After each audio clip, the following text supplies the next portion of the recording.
জনগণ মঙ্গল দায়ক জয়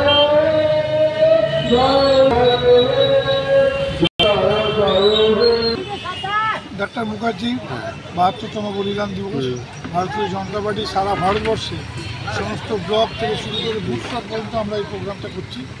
ডাক্তার মুখার্জি বলিদানের জন্য আজকে ভারতবর্ষ বিশেষ করে পশ্চিমবঙ্গ বেঁচে আছে। আমরা ভারতবর্ষের নাগরিক বলে তার চেষ্টায় আজকে আমরা ভারতীয়। আজকে পশ্চিমবঙ্গ বিধানসভার উপরে আমাদের জাতীয় পতাকা রয়েছে, তাহলে আজকে সবটাই পাকিস্তানে চলে যেত। কংগ্রেস তৎকালীন কংগ্রেস নেতৃবৃন্দ তারা গোটা পাঞ্জাব এবং গোটা পাকিস্তানকে গোটা পাঞ্জাবকে বাংলাকে তারা পাকিস্তানে দিয়ে দেওয়ার জন্য চেষ্টা করেছিলেন। ডাক্তার মুখার্জি এবং মেঘনাথ শাহ মতো মানুষ তারা চেষ্টাতে আমাদের এই পশ্চিমবঙ্গ যেখানে হিন্দু মেজরিটি ছিল সেই জায়গাটাকে আজকে পশ্চিমবঙ্গ 3 ভাগের 1 ভাগ নিয়ে 20শে জুন পশ্চিমবঙ্গ গঠিত হয়েছে। আমাদের পশ্চিমবঙ্গের বর্তমান মুখ্যমন্ত্রী তিনি ভুলিয়ে দেওয়ার চেষ্টা করছেন। তিনি 20শে জুনটা করলে প্রশ্ন উঠবে তার ভোট ব্যাংকে ধস নামবে, তাদের প্রশ্ন উঠবে যে 20শে জুন কী হয়েছিল, সারা ভারতবর্ষে থাকতে যায়নি, মুসলিমরা একটা কাপের দেশ বলে এখানে থাকতে যায়নি, এই প্রশ্ন ভারতবর্ষে জানতে পারবে। সেটাকে আড়াল করার জন্য তিনি বললেন যে আমরা পয়লা বৈশাখকে আমাদের বাংলা দিবস করব, পয়লা বৈশাখ পশ্চিমবঙ্গের জন্মদিন হবে, এইভাবে ভুলিয়ে দিচ্ছে।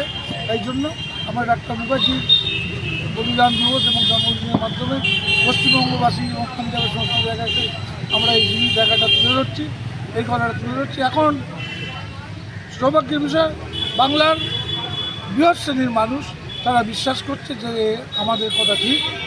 ডাক্তার মুখার্জি যেদিন মৃত্যু হয়েছিল তখন তার মৃত্যুতে পশ্চিমবঙ্গ অরণ্য সৃষ্টি হয়েছিল, পশ্চিমবঙ্গের মানুষ রাস্তায় নেমে এসেছিল।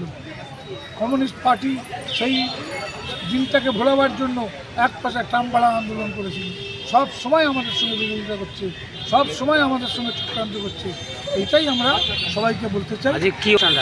আজকে বলিদান দিবসে আমরা লোকেদের সামনে, জনগণের সামনে, কর্মীদের সামনে আমরা বক্তব্য রাখছি। আমাদের জেলা অফিসে হয়েছে, মন্ডল অফিসে হয়েছে, একটি জায়গাতে হয়েছে, এই কানেকশন লাইনের এখানেও কার্যক্রম হয়েছে। আমরা আইনের মাধ্যমে ঘরোয়াভাবে যেখানে যেরকমভাবে হোক আমরা নাগরিকদের সভা থেকে আমরা এইভাবে পালন করেছি। দক্ষিণহাওড়া 2 নম্বর মন্ডল থেকে করা হয়েছে এবং এটা করেছে একটা আমাদের স্বচ্ছ ভারত যে সেল আছে হাওড়া জেলা বরুণ বাড়িটা, হাওড়া জেলা স্বচ্ছ ভারত সেলের কনভেনার এবং প্রাক্তন নৌসেনা প্রধান মাননীয় শ্রী বরুণ বারিকদারের নেতৃত্বে হাওড়া গানেশ টেকলেন অঞ্চলে শ্যামাপ্রসাদ মুখার্জির যে বলিদান দিবসের শ্রদ্ধাঞ্জলি সেইটাই আমরা এখানে পালন করলাম। আমার নাম মলয় কুমার নস্কর।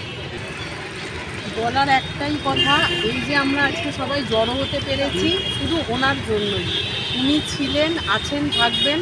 উনি ছিলেন বলেই এই বক্তব্য রাখার জায়গাটাও আমাদের তৈরি হয়েছে, কারণ না হলে আজকে আমরা হয়তো পাকিস্তান বা বাংলাদেশেই থাকতাম। আমরা নিজেদেরকে এই যে বাঙালি বলে যে গর্ববোধ করি শুধু ওনার জন্যই। ওনার নামটাই আমাদের কাছে গর্বের এবং সম্মানের।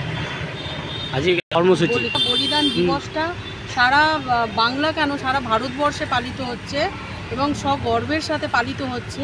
শ্যামাপ্রসাদ মুখার্জি এমন একজন ব্যক্তিত্ব, ভারতবর্ষের ঐতিহ্য, সংস্কৃতি এবং বাঙালিয়ানা, বাঙালিত্ব, হিন্দুত্ব সব কিছু শুধু ওনার জন্যই আমরা পেয়েছি। আমরা বিশ্বাস করি উনি ছিলেন বলেই আজকে আমরা হিন্দু বাঙালি জাতি সগর্বের সাথে বলতে পারি আমরা হিন্দু, এবং ওনাকে সামনে রেখেই আগামী দিনে আমাদের সর্বকার্যক্রম সম্পন্ন হবে। উনি আছেন বলে আজকে আমরা রাষ্ট্রবাদী, জাতীয়তাবাদী চিন্তাধারায় বিশ্বাস করে দেশকে উন্নতর স্তরে নিয়ে যেতে পারছি। আপনার নাম? আমার নাম অ্যাডভোকেট সুমনা পাল দত্ত। হাতটা ঢুকছে, ঠিক আছে।